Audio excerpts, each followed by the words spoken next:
Welcome to Name Takes, a podcast about the cultures of naming, from the names of streets to buildings to people and beyond. What are the stories behind certain names? And what causes do specific names promote? Where can the roots of one name or other be found? Could these be invented? In Name Takes, we include artists' voices and cases from the art field. Because in art, meaning-making is central. And most of all, because art helps us formulate better questions about the present.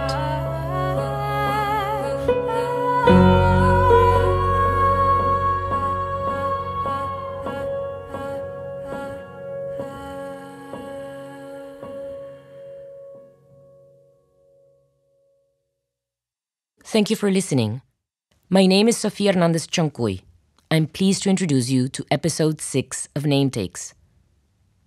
On this episode, we have writer Mary Wang interviewing artist Dane Mitchell. Dane actually reached out to our institution in 2021 when we launched the pilot season of our podcast. He introduced us to his own works on naming. So it was a pleasure when Mary Wang proposed interviewing him for Name Takes. Their conversation took place in 2022. So maybe we can start with you just introducing yourself. Yeah. So my name's Dane Mitchell. I am from Aotearoa, New Zealand, and I'm in my mid-40s, just to give you some kind of context as to where I am in time. And I have been working, based in New Zealand, working from here, but very much showing internationally. And I made a project to the New Zealand National Pavilion at the 2019 Venice Biennale, a project called Post Hoc. And I'm in my studio full time, just working away. Well, since you introduced Post Hoc already, could you tell me a bit more about that? So Post Hoc, it was a huge project for me. It was very let's say handmade or homemade project. Post Hoc is a project that kind of occurs across 3 to 4 different physical manifestations, but the center of this project is a language object, a kind of a list that I handmade. It's a list of names of things, entities, phenomena that have disappeared, vanished, become extinct, that are gone, or forces of disappearance. And it's a sort of an encyclopedia. It's a very sort of bespoke, subjective kind of imagining of loss. And so this list sits at the heart of the project, and then it finds expressions physically in 3 or so ways. One is in an anechoic chamber in which the voice is first uttered, where the names are called up. It's also expressed by way of a printer that prints at the speed of speech and prints the list as it's read and transmitted. And then the third element is a network of transmitters of these objects called stealth cell towers, which are forms that have found their way into our landscape over the course of the last 30 years to camouflage and hide our telecommunications industry. They're these fake trees as telecommunications towers, and so there was a network of 7 of these kind of scattered across Venice that contain the lists, read the lists, and transmit them by way of radio transmission. But yeah, the list is really the heart of the project. It's what holds this thing together, and the lists, they move from the kind of the deeply sad to the somewhat comical. So for example, the list of extinct birds, which is very close to home, and that New Zealand is Aotearoa New Zealand is a land of birds, and so islands, or let's say the birds of islands are really overrepresented in that list, to extinct reptiles, to fossils, through to things like failed banks or discontinued airlines, looted antiquities, through to, you know, former names of cities, former country names, retired typhoon and hurricane names. You know, these names of storms are retired once they're used. Through to things like, I don't know, like lost lunar samples. When the Apollo space missions went to the moon, they brought back dust and rocks from the surface of the moon, and the Nixon administration gifted them to nations, and some of them have gone missing. So these lost lunar samples are all named. So it moves through, you know, the cultural sphere, to the natural, to the phenomenological, and tries to sort of trace or reclaim or call up all of these gone and vanished entities. So it seems that in your work you're very interested in the ephemeral and the unnamed and the invisible, and you have used different forms to conjure them. Mm-hmm. And it makes me wonder why you chose the act of naming as your tool here. It occurs to me that language sort of sits at the center of much of the work, and language seemed to be kind of at the heart of everything that I was doing, and yet kind of invisible in it, or the let's say the kind of the unspoken center around which a lot of the work was gravitating. And so with post hoc, that aspect of naming and using the voice or the speech act is the central element, but that naming is a way of somehow knowing something or containing it or holding on to it or claiming it. And so in naming something momentarily through a speech act is a way to kind of call it up momentarily, to sort of conjure it or invoke it in the present before it sort of slips back into a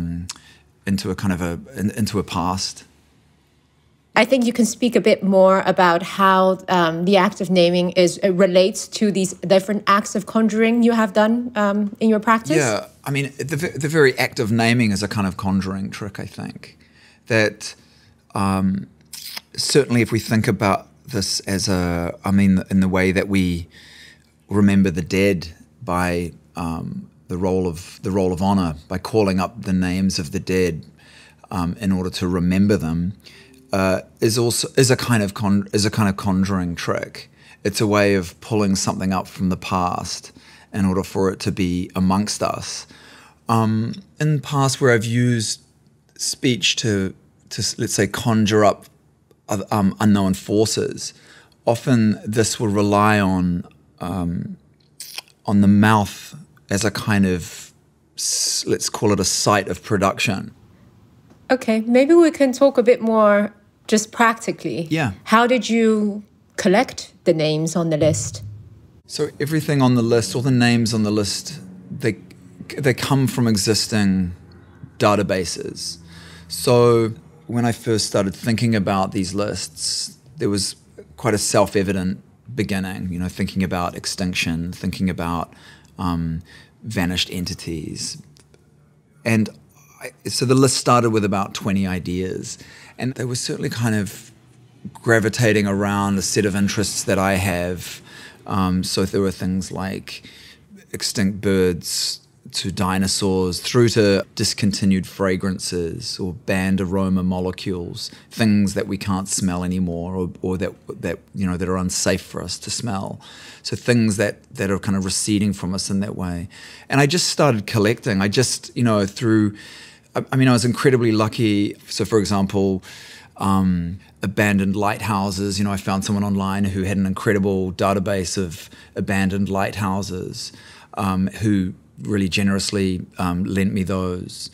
There's an organisation or business in the UK called the Art Loss Register, who were incredibly generous in giving me a large part of their database for the list of missing artworks. So there were some third parties that certainly helped in accruing the lists. But otherwise, it was just through kind of sheer, I don't know, hard work and labor. I had a couple of researchers helping me a day a week each. And yeah, I just kind of worked diligently and slowly through the lists. There are 260 individual lists. So there's a kind of index, or what I call the list of lists. And just to give you a sense of the size of this list, the lists in reading in Venice, they read 8 hours a day, 6 days a week for the 6 months without ever repeating. The utterance occurs once before vanishing, or sort of sinking back down into the database. So yeah, I think it's over 4 million words. So some of the lists, have to sort of locate themselves. Like, for example, the list of abandoned oil platforms. There are over 40,000 of these that sit in our oceans. And each one of these is named by way of the company that has the lease on it and the coordinates of where it is in the ocean. So, I just started gathering data. I just sort of worked really diligently. I have a newfound respect for Excel in terms of organizing my data.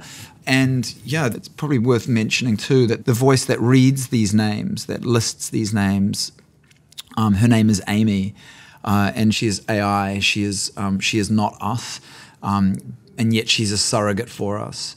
And I loved this idea that somehow this voice both kind of mimics us, stands in for us, and is indifferent to our listening in some respects. That the reading occurs regardless of a listener.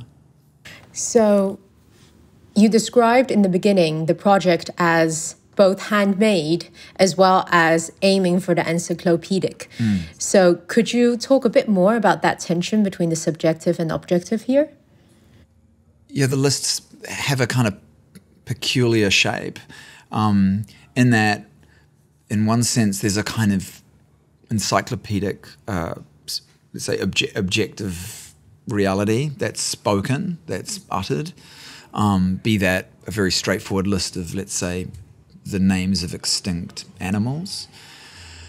And yet, I wanted this work to somehow push up hard against the impossibility of encyclopedic thinking, of, let's say, Western epistemology, that somehow the very act of trying to contain the world through language or contain knowledge in a sort of repository such as a library, such as a museum, is an impossibility. So the lists, it's never complete, and it's always somehow subjective in that it comes from existing databases that are incomplete in their own right, which I'm then sort of filtering through my own ability or inability to somehow grapple with this oversized set of data. This data that's kind of too big for my own impulse to kind of wrangle it into some kind of sculptural shape, if that makes sense.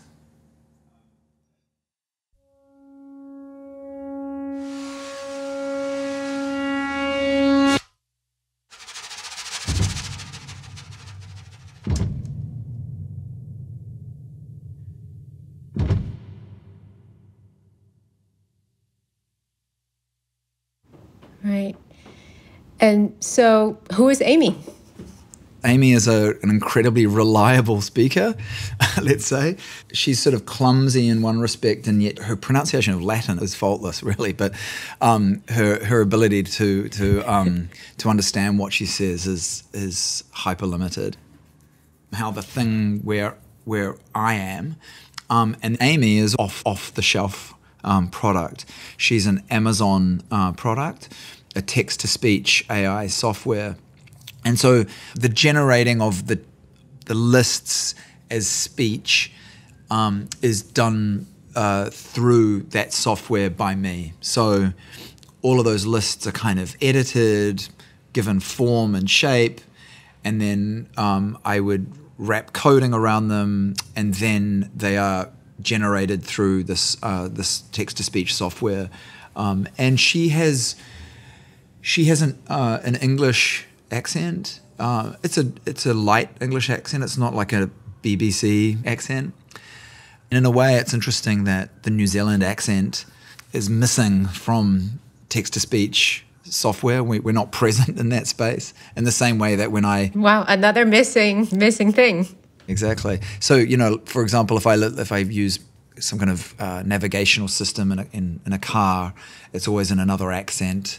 So my accent is missing from this space, and so she's a close stand-in. She's a relative of sorts.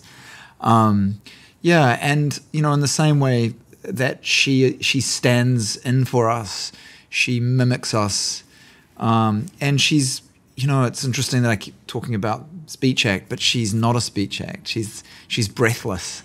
She doesn't inhale the world. She, you know, she's generated digitally. She's generated through electricity, and I like this idea that she's indifferent to us, and yet she copies us. I mean, Amy doesn't have feelings about any of the things that have disappeared. She has no feelings about anything that's read. Yeah, she has no feelings. You know, that we might think about. You know, progress is a kind of history of obsolescence. That progress is reliant on obsolescence. You know, she will become quickly obsolescent in her own lacking of, you know, technological ability in some, you know, very recent future. I think it won't be long before, you know, she is abandoned. So it keeps sort of self-metabolizing in a way too. But you saved Amy because you moved them into art history. That's true. I guess they're they're suspended. They're suspended.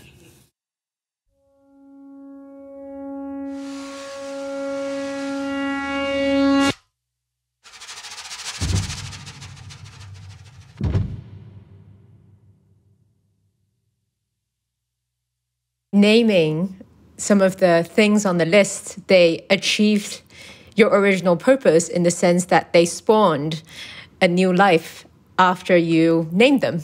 Yeah, they really have. Yeah, they have spawned. They have spawned new life. I mean, one other way the project has found another reality is where the lists have become the central element in this particular outing, which is that I've been doing a radio broadcast of the lists with a really interesting online radio station called NTS, and they're based in London. They've been going about 10 years. If you know, listeners of the podcast are interested in sound and music at all, it's an incredible resource. And so I was really interested in thinking about radio in an extended way for this project.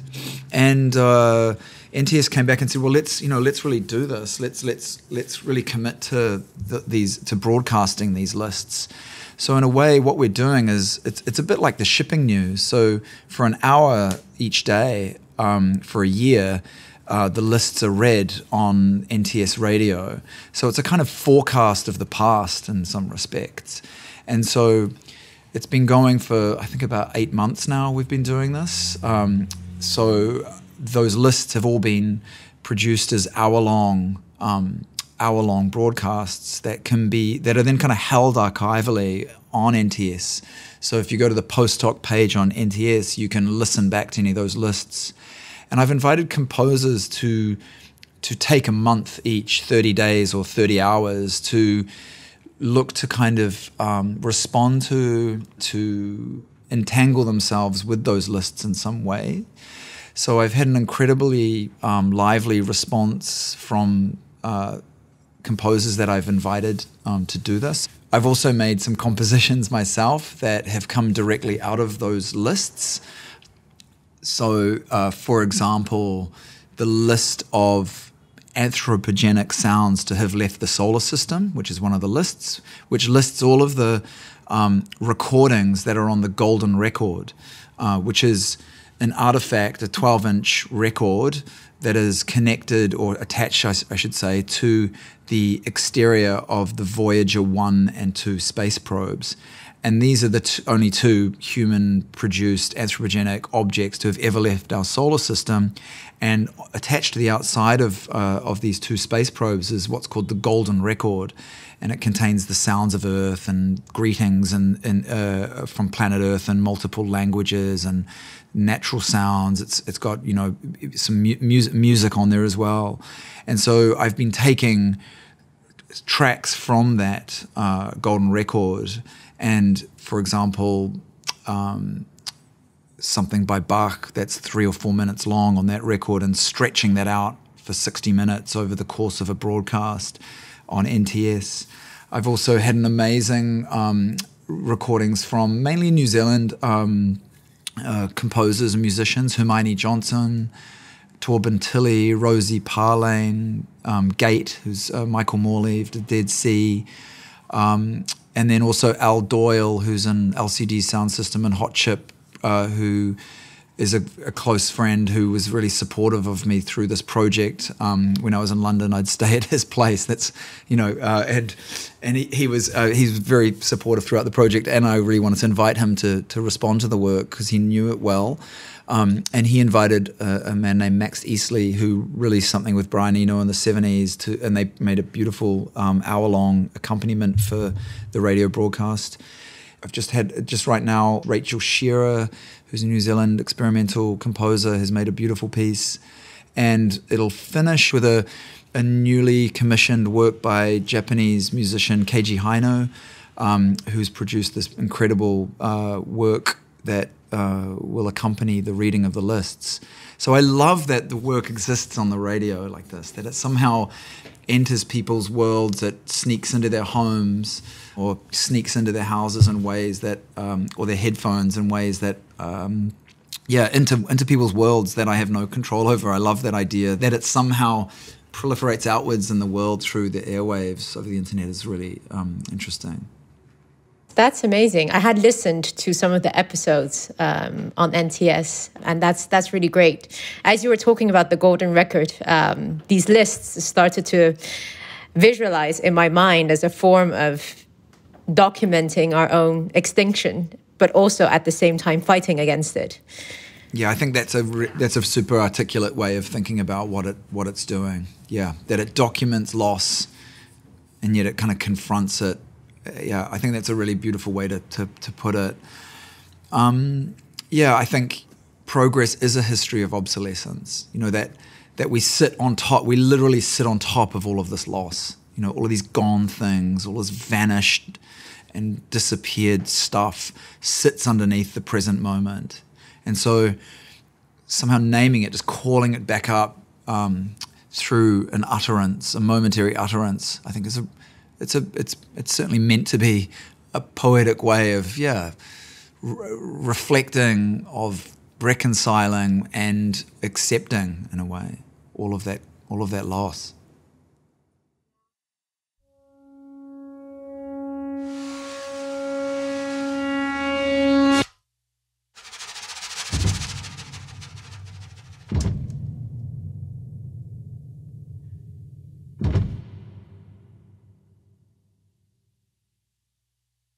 I mean to ask you, we want to ask every guest of our podcast about their own name. So what can you tell me about your name? I actually have a really good story to tell you about my name. Oh, that's great. So it's not so much my name as it is the way that, let me explain this. So my name is Dane Mitchell. I'm born, bred Aotearoa, New Zealand. I'm what I would describe myself as Pakeha, which is the Maori name for a white person of New Zealand, and I'm married to a woman named Tana, and we met because we've been together, I don't know, like 18 years, and we met at one of my openings. Her and her brother came to my opening because they really wanted to meet Dane Mitchell because her brother's name is Dane Mitchell. So I was at this opening of mine, and this guy came up to me and asked me if I was the artist. I said yes, and he handed me his business card, and it had my name on it. And I was completely kind of thrown by this kind of doubling that was happening. And so I met my wife by way of her brother having the same name as me, which is totally peculiar, right? And actually, we've also discovered that we also have, we both have an Uncle Frank. We both had dogs as children. She was born in the UK, grew up in the UK, and moved to New Zealand with her family when she was about 12. And so we know there's no actually kind of like genetic connection. But we also had dogs that when we were growing up, both named Karma, which is not such a typical name for a dog, but we both had dogs named Karma. So the story of my name is perhaps not so interesting, other than I have somehow managed to find another Dane Mitchell in my life. And that other Dane Mitchell was involved in helping me with post hoc. He was kind of my technical advisor. He was incredibly helpful in setting me up so that I could kind of work through, let's say, the text-to-speech, kind of helping me with some of the coding so that I could kind of get started in that space. And of course, I told him I couldn't thank him in the publication because it would just look weird if I was thanking myself. So I had to thank him in other ways. But yeah, so that's just a stupid story about my name. That's amazing. It's so in a way, your parents, assuming that they named you, arranged your marriage.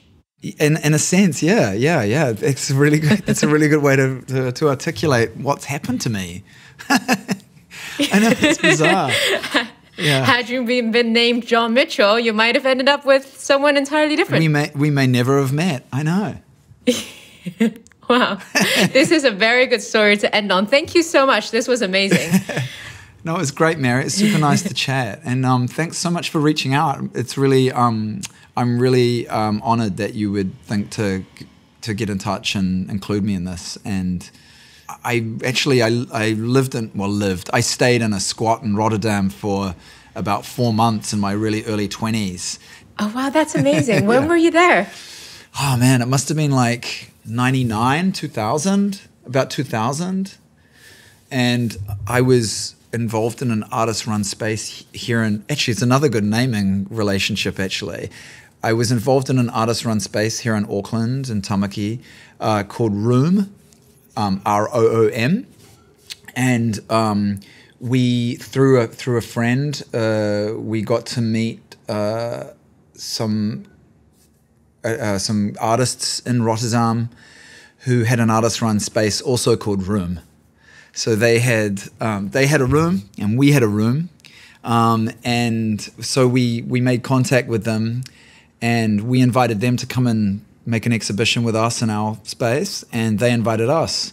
So 4 of us, maybe it was 5 of us, got on the plane and flew over and spent a couple of months, and I decided to stay on, and they had some friends in a squat and said, you could probably stay there. So I sort of slept in this weird shop front for a few months and hung out, and I just kind of plugged into what was going on there. But I must have been in my early 20s. I was probably 21, something like that. Gosh, hearing this, it makes it seem inevitable that you would once do a project about names.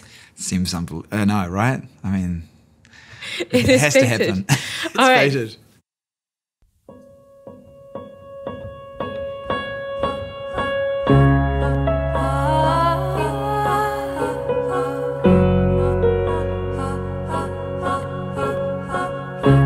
Thank you for listening. Name Takes is a podcast produced by Kunstinstituut Melly in Rotterdam, the Netherlands. Sarah Demeuse and Mary Wang conducted the artist interviews in episodes 5 to 10 of Name Takes. Each of these episodes is introduced by Sofía Hernández Chong Cuy. Judith Scholz is the voice talent of the original music. The podcast sound, mixing and original music has been developed by Jan Pohl at Okapi Recordings in Rotterdam. The audio files were mastered by Masterenzo Mastering. Production management was overseen by Wendy van Slagmaat Bos and communication and marketing by Jeroen Lavèn. The graphic design of name takes is by Wooseok Jang from Orange Slice Type, who participated in CLIP, an arts education program of Kunstinstituut Melly. This episode was realized thanks to a grant from the Prins Bernhard Fund. Name Takes has also been realized thanks to a grant from a donor who wishes to remain unnamed. Kunstinstituut Melly thanks them for their support, and also gives special thanks to the participating artists for sharing their experiences, projects, and insights to listeners of Name Takes.